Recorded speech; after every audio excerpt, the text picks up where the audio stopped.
Rewmi 24 TV.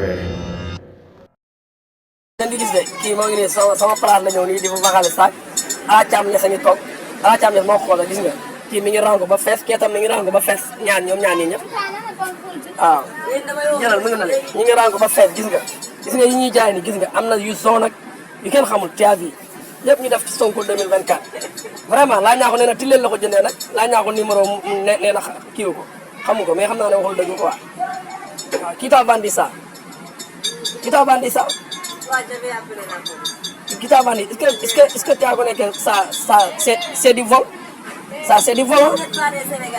ça c'est du vol c'est ça l'original regardez c'est ça l'original ça c'est du vol ah mais vraiment commerçant yi baaxuñ quoi billahi la si regarde ça kii lu mu ci yor mat na 100 kii li mu yor mat na 100 ah waaw patriote yi lii moom war ngeen ko xeex lii tamit war nañ ci wax bu baax a baax ndax ngay liggéey moom sa waay ñu yàq sa liggéey loolu moom dara jaru ko bracelet yi nga xamee ne nag waa Pastef amee nañ ko moom mooy yii mooy yu baax yi mais dañu gis yoo xam ne bare na trop surtout Dakar ñu koy jaay prix yu yomb yoo xam ne bokkul ak bracelet yi nga xam ne moom la parti bi moom gars yi nañ ci bàyyi xel bu baax a baax bracelet yi bokkuñu